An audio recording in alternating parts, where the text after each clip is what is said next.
Okay, so the UK government was pressured into creating a climate change bill. Now, the interesting thing about this climate change bill is that it sets targets for the government on a regular basis. It was meant to be on a yearly basis. At the moment it stands at a 5-yearly basis, but also it sets a long-term target for reduction in carbon emissions by 2050.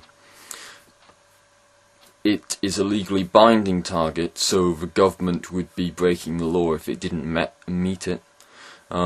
What this means in practice is not ministers in jail, but it does mean being accountable to the House of Commons in terms of saying why we didn't meet our targets, and then putting in place realistic plans to meet the next year's targets. So the climate bill is obviously an important piece of legislation.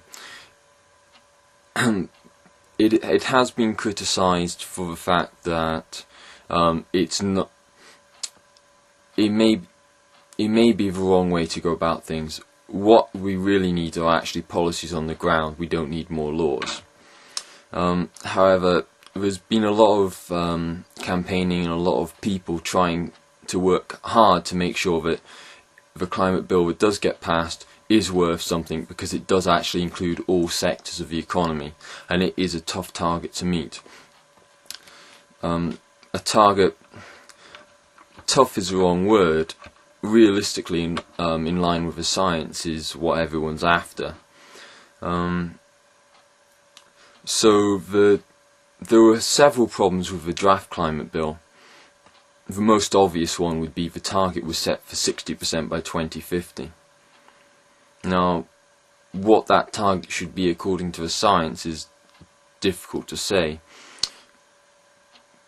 But the position that the non-governmental organisations and a wide range of people actually settled behind was 80% by 2050.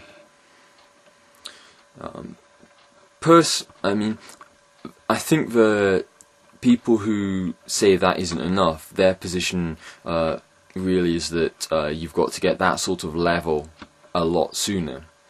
And from my own point of view, by the time you're talking about 80%, you really want to be talking about decarbonising the economy, because 80% sounds, whoa, that's a lot. You know, that's a real challenge. That's just setting a tough target. That's not realistic. Whereas if you say, okay, we've got to just get rid of our dependence on fossil fuels, and yeah, we'll still cause some carbon emissions, but that's going to be from agriculture and land use change. So basically we need to have zero carbon economy. That seems to be the sensible way to go about things from my point of view. And the other point was that aviation and international shipping and international aviation are currently excluded, which is just insane. If you don't know the figures well, then you might have been deceived by the media, because at the moment they play this down two ways.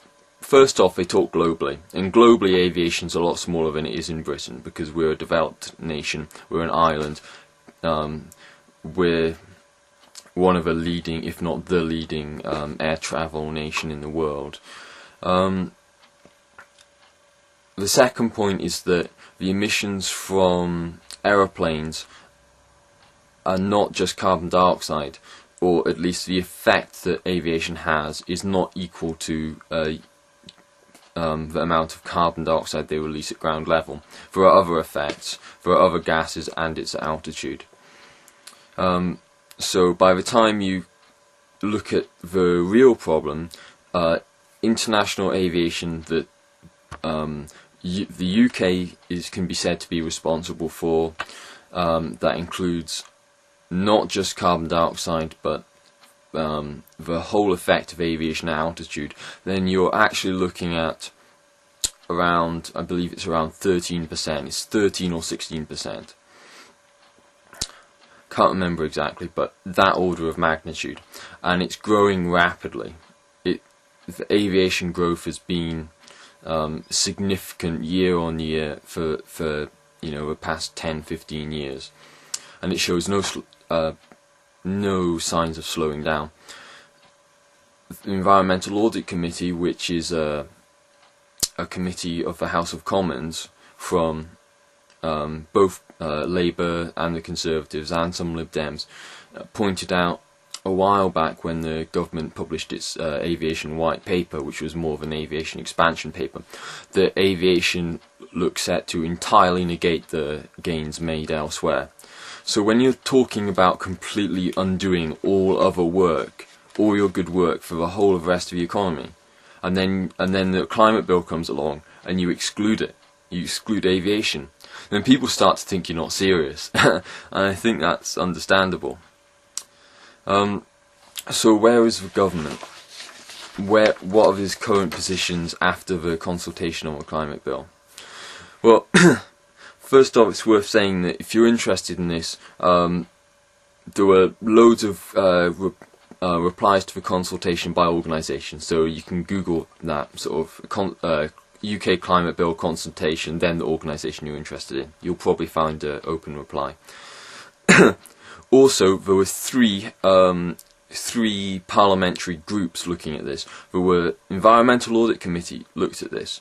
There was a Environment and Agricultural Committee looked at this. EFRA. So one was EAC, Environmental Audit Committee. The other one was EFRA. I can't remember the full name for that.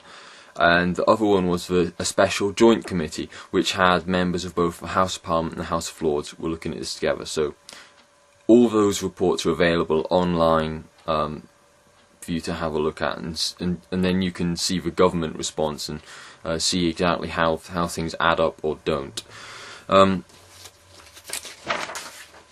The government's response to the consultation, which also included around 16,000 responses from the whole country, apart from those committees looking at it, was this report, which I've got in front of me here, taking the climate bill forward. It starts off with high rhetoric, which is quite common in the Labour government. Climate change is the greatest challenge facing our generation. Shit, we better do something about it. That's quite a serious statement. That's the first sentence there. Okay, and that's by Hilary Benn, Secretary of State for the Environment. Then it says that 17,000 individuals and organisations responded to the consultation, which, if you know anything about government consultations, that's huge. Okay, so people are obviously interested. That was from business, environmental NGOs, development NGOs, industry federations, just a whole range of groups responded to it. So, climate change is the greatest threat that faces our generation, so says the Secretary of State for Environment. This is slightly undermined by the fact that they then, later on, they quote from the CBI, so a special interest group for British industry, and Friends of the Earth. Now, I don't know about you, but, I mean, I'm glad they're considering what Friends of the Earth think. No, I'm not so worried about CBI. But neither of these groups represent the British public as a whole. If climate change is the greatest challenge facing this generation, then we do not have to be looking at industry groups or environmental groups for our motivation or justification for what's being done.